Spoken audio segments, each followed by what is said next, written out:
Hey there, happiness seekers. Welcome to Elevate Daily, where we seek to give advice that can make your lives brighter and more fulfilling. Today's topic is a beautiful one: inside the brain of kindness, how giving others boosts your happiness. We'll journey into the neuroscience of generosity, explore why giving, big or small, elevates your mood, and uncover practical, heart-centered habits you can weave into everyday life. No flapdoodle, just gentle insight backed by research, delivered in a friendly, conversational style. The warm glow of giving. Let's start with a simple question.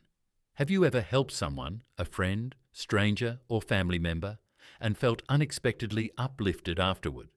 That warm, fuzzy feeling spreading in your chest? It's not just sentiment, it's your brain responding. Whenever we extend kindness, a compliment, a small gift, a listening ear, our brain rewards it.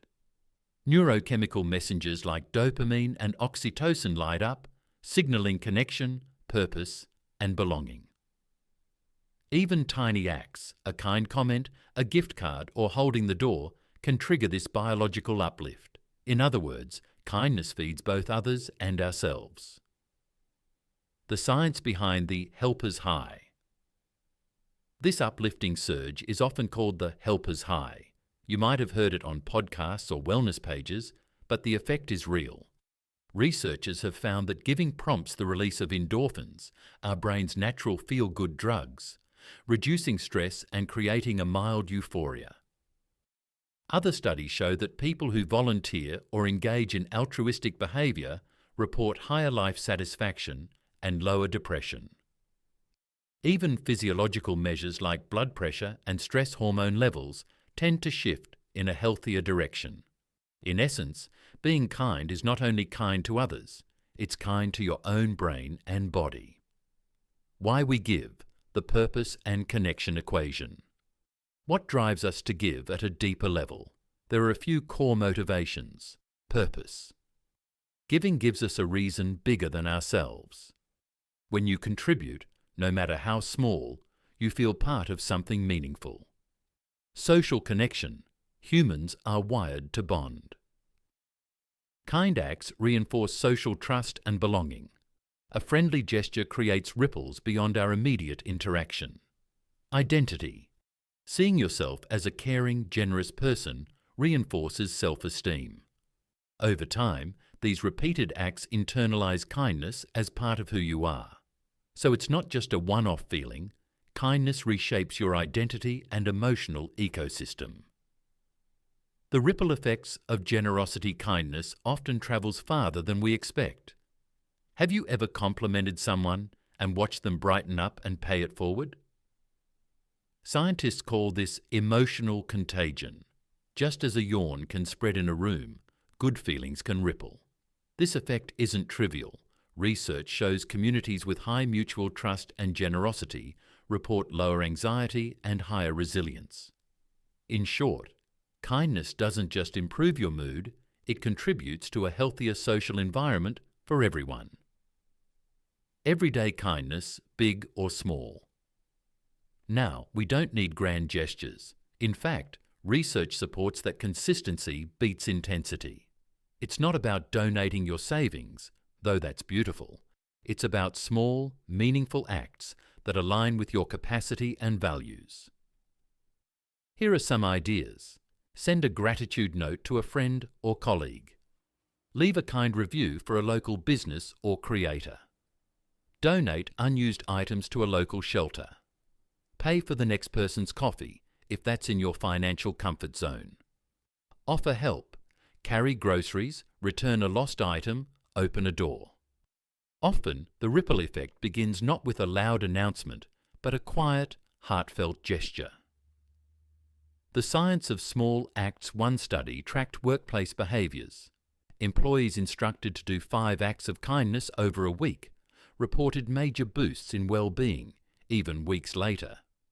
Those subtle acts, letting someone go first in line, offering help, shaped a kinder, more supportive work culture. Another insight reveals that anticipation matters. Just planning to do something kind stirs dopamine. Thinking, I'm going to surprise a friend with a coffee later gives you an emotional lift before the actual act. But isn't it selfish to get something for yourself? You may wonder, am I giving to feel good? That seems selfish, right? Not quite. Think of it like this. If helping others energizes you, your energy magnetizes more good. Kindness isn't transactional in a narrow sense. It's symbiotic. You're not clinically calculating. You're simply engaging in a mutually reinforcing cycle of giving and uplift. Emotions aren't commodities. Joy often spreads in surprising, selfless-looking ways, precisely because it's joyful. Avoiding kindness burnout. A gentle caution. Generosity can backfire if overdone. If your kindness becomes obligation, helping while depleted or anxious, it stops being uplifting. It becomes draining. This is where boundaries matter. Only give within your emotional and practical bandwidth. Let your kindness be joyful, not guilt-driven. If saying no is necessary, even to good requests, that's okay. Your well-being matters too. Kindness thrives in balance. It's not giving until you're empty. It's giving because you're emotionally and physically supported.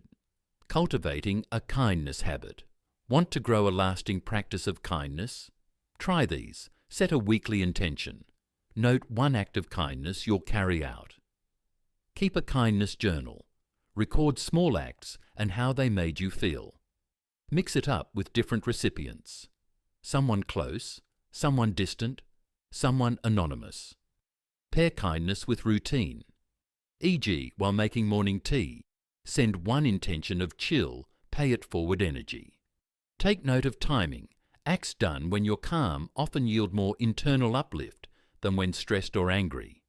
You don't need perfection, just consistency. Over time, these acts become part of your emotional DNA.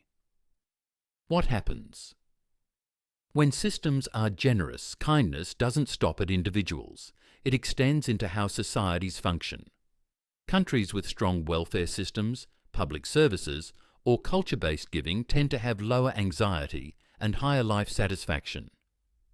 While we may not overhaul systems overnight, we can model small-scale generosity in our communities, helping a neighbour, volunteering locally, and gradually contribute to a kindness culture. The neuroscience in a nutshell. Let's quickly recap how your brain responds when you give. Oxytocin boosts when you connect or comfort someone. Dopamine spikes with anticipation and follow-through. Endorphins flow in the act itself. Stress hormones decrease when kindness becomes part of your identity. Bottom line, your brain is physically rewarded for spreading kindness. What if you're not feeling kind? Some days, we just don't feel it, and that's okay. Kindness isn't about perfection or emotional excess. We can begin where we are. Give nutrients first. Rest, walk, hydrate, read something kind or creative.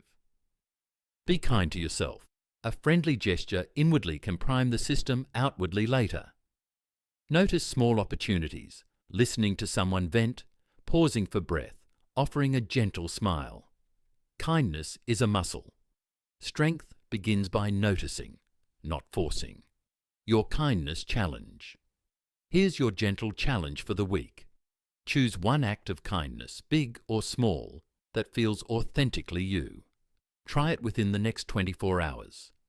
Notice how it shifted your mood, your day, or your connection.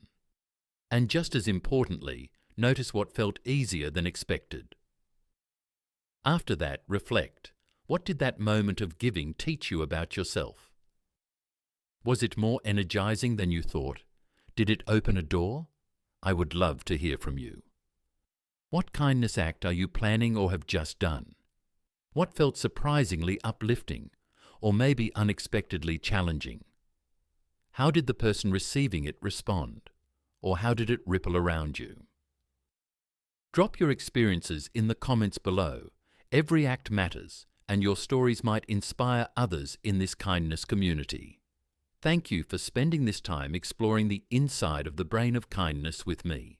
If you enjoyed this conversation, please give us a thumbs up, subscribe to Elevate Daily, and ring that notification bell so you never miss an uplifting insight.